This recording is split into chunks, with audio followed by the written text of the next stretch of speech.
السلام عليكم ورحمة الله تعالى وبركاته. إذلكين بميل بدوني ka joogtaan isku soo noqod wanaagsan oo wali wixii sale waa aniga ah Cabdiraxmaan Maxamed Ismaaciil channelka anaga daawanaysiin waa Jaabir Jamil official. Haddii aad nagu cusub tahay soo dhaw, haddaad hore noola joogteen waad ku maasantahay la jirkaaga aad iyo aad baan kaaga mahadcelinaya.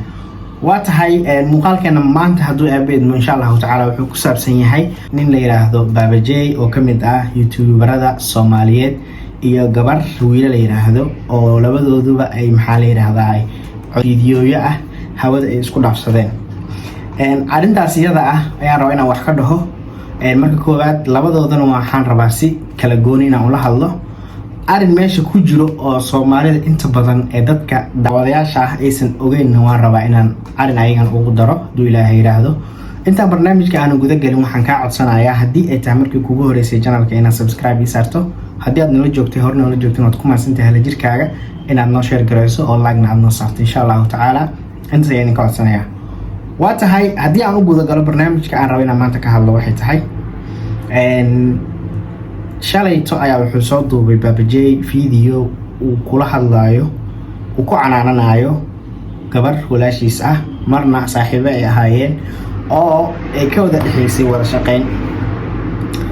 shaqeyn ay ka wada dhaxaysay oo ah maadaama dad wadan wada joogo hal magaalo ku wada nool waxay isku darsadeen fikradahooda si dadka bulshada weynta Soomaaliyeed ee ayaga janladooda ku kala xiran ay u wada qosolsiiyaan ee maalintooda ay u sameeyaan.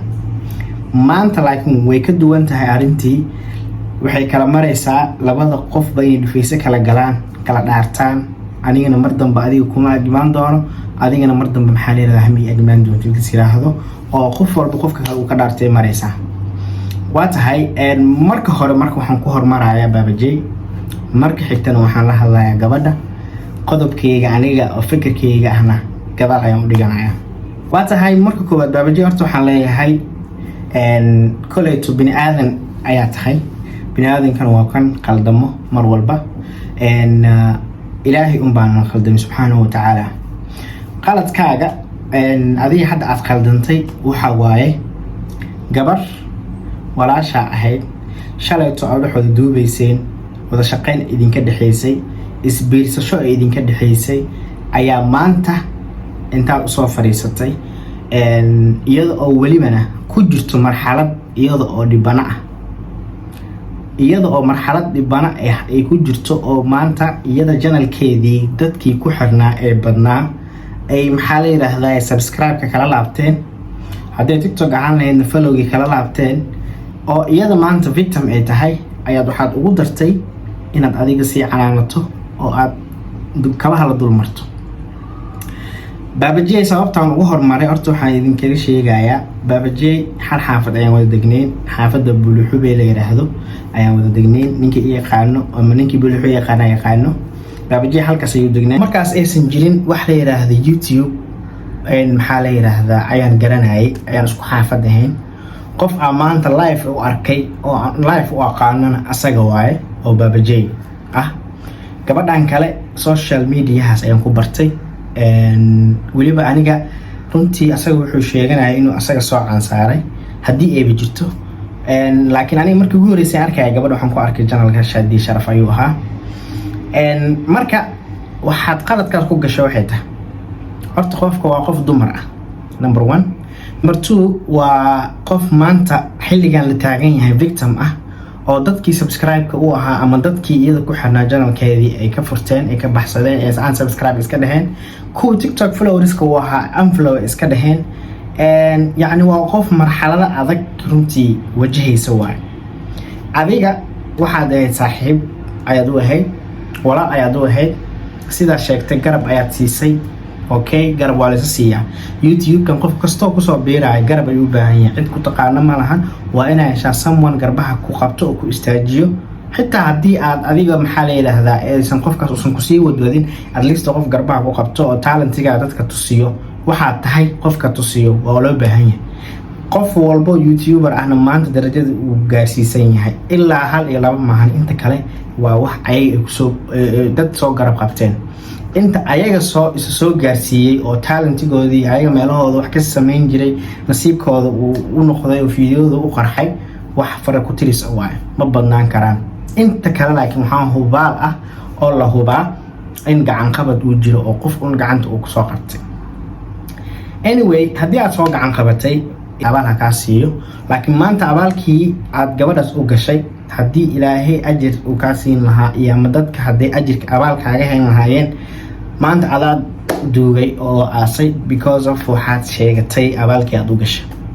taasna waa mid ugu xun qof mar haddii uu ri'aa la dhahaa, ri'aa annaas dadka mana sheegashada yaqaano ma liibaanaan mana hormaraan.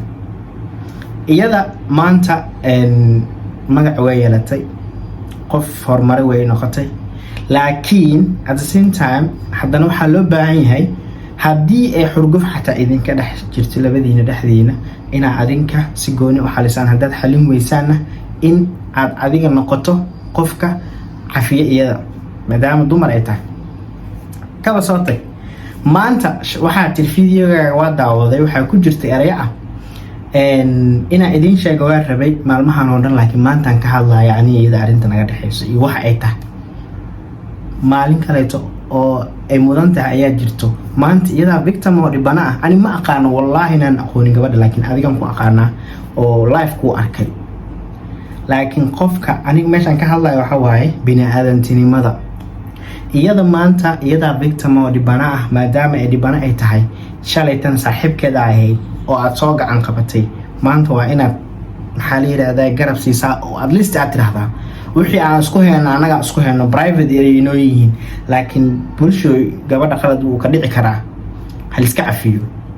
at the same time haddana iyadoo cafis weydiisatay dadkii ayaa waxaa ugu bedeshay wax xun. waxaa tiri cafiskii ay dhehayso waa aqaanaayo, cafis niyadda ka jira maaha, niyadda ha ka jiro ama dadkeeda ha kusoo ceshato ha kusoo jiidato whatsoever.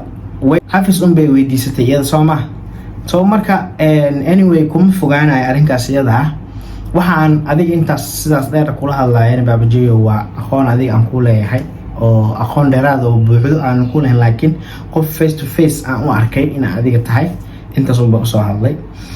marka xigta iyadaan la hadlaya gabadha, horta mar hadda social media soo gasho walaashay oo aad famous noqoto, caanimada dadka way ay raadiyaan oo waxay ka dhaxlaan maxaa la yiraahdaa magac iyo maamuus iyo mansab. dhanka kale laakiin waxay leedahay ku wadataa sun. taxsiga waxaa maqli jiray baalashiisa baal ayaa sun ah, baalna waa dawo. marka caanimada baalna waa dawo, baalna waa sun. waxaa la rabaa marka balance inay ka dhigtido aad isku garab wadid. baalka caafimaadka qabo waa baalka magacaaga si lagu bumbooninayo dal iyo dibad, sida lagu ixtiraamayo. haddaad maanta dal kale kasoo degto sida lagu soo dhaweynayo airportka, waxa waaye yani lagama sheekeyn karo, waa lagu qurxinaya. meel waxaa lagu dejinayaa kaaliska araga. dadka qaar waxaa laga yaabaa inay ku huraan ayaga lacagtooda, ay ku dhahaan maxaa la yirahdaa anaga kaa bixin wax walba. haddaad maanta caawimaad iyo garab u baahato waxaa laga yaabaa si degdeg in lagu soo gaarsiiyo. dad badan oo bulshada kamid ah waa kaga sokaysa dadka, maadaama aad tahay qof caan oo magac leh oo famous aad tahay. laakiin at the same time dhibka jira waxa waaye social media intaad iska soo fariisato waxaad doonta iskagama hadaaqi kartid. waa tan hadda adiga kuugu dhacday. marka xigto intaad social media imaatid qabiil gooniya ama shaqsi gooniya oo aad iskaga dhigi karto bilaa maxaa la yiraahdaa sabab ma jirayso. afaaraha dowladda oo kale hadda adiga aad loo hala gashay inaad iska soo gasho ma dhacayso. waa inaad noqotaa qof positive ah, stay positive. waa inaad ku ekaataa. haddii aad ka noqotid negative oo negativekaaga uu bato oo dadka waxa ku daawanayo wax ayaga lid ku ah ama dhib ku ah aad soo gudbiso, waxaad la kulmaysaa waxay tahay wax aadan filaynin. hadda maalinta videoga aad soo duubaysay ma raba inaan aniga soo celceliyo because laga yaabo dadka qaar inay daawadeen. aad dhahaysay saas yani farmaajo inta dowladda iyo howsha-uunta adiga aad soo galaysay oo hadda aad gashay, isma aadan dhehaynin feedbackgaana helaysaa ama jawaabtaana helaysaa. laakiin jawaabta aa heshay oo ahayd in subscribe-ka lagaala laabtay, tiktok followerskaaga dadka aa haysatay inay unfollow ay ku dhaheen. so meeshaas waxaa ka dhaxashay waxay tahay wax aadan filaynin. anyway way kaa dhaceen, bini aadan baa tawaa qaldantay. qaladkaagii waa saxday. mar kale marka waxaan kuu sheegayaa ani waxaan ku leeyahay kaliya hadda ku haya inaad foorjignaato marka kale soo socota inaad waxa doonto aan iskaga hadaaqin hadalka rabtid inaad soo gudbinin taasan kaaga digayaa because dadka kugu xiran qulubtooda waa inaad ilaalisaa. dadku waa hanti xaqiiqatan. aniga maanta dadka daawanaya ama qofka fiidiyoga daawanaya ama qof walba fiidiyoga soo gaaro furaya waa dad ani igu xiran channelkayga subscribe saaray. waxaan u haystaa waxay tahay waa hanti aniga aan haysto kale ila mid ah waayo hantida igala qiimo badan wallahi because hantida maanta wax dhamaanayo waa adiga maamulo laakiin qofkan maanta subscribe-ka ku saaray inuu geeriyoodo maahane uu kula joogayaa. marka qulubta dadka inaad ilaaliso is good for you. inaad maxaa leedahay waxaad ka hadlaysidna inaad og tahay is good for you because insha Allah ta'ala waa rajaynaa inaad iscafisaan oo qulubta isku furtaan maadaama dad shalay ceesh wada cunay gacanta wax wada geliyay aad tihiin inaad maanta aad noqotaan dad at least haddii ay wada shaqayntoodii ku kala baxay xitaa cafis inay niyad iyo laabta iskaga cafiyaan inaad noqotaan. waa rajaynaa insha Allah team work markii la yahayna waxa fiican ama dad wada ceeshay aad tihiin waxa doontiin isku qaba laakiin mar haddii ay timaado dhibta in la qaybsado oo at least la iskala waxeeyo waaye ay noqon weyso in iska caawin in la kala aamuso ayaa qurux badan oo yacni qofna qofka kale uusan soo ataayin uusan uga faa'iideysan xilliyada qofka u dhibanaaya.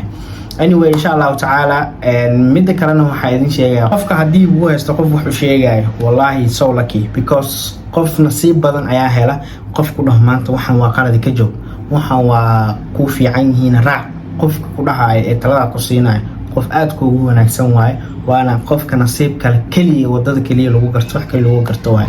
hadda intaas haysato nasiib ayaa leedahay insha Allah ta'ala waa rajaynayaa inaa fiidiyogaas ka wada bogateen. hadda intaan soo gaartay oo halkan hadda aniga aad sila soo gaartay oo halkan aad marayso aad baad u maasantahay daawashada muuqaalka iyo sida quruxda badan aad u dhameysatay waqtiga qaaliga aad ugu bixisan waad ku maasantahay. tani muuqaalka intaan ku kulmi doono waxaan idinkaga tagayaa sida iyo nabadiino. wassalaamu calaykum waraxmatullaahi ta'ala wabarakaatuh.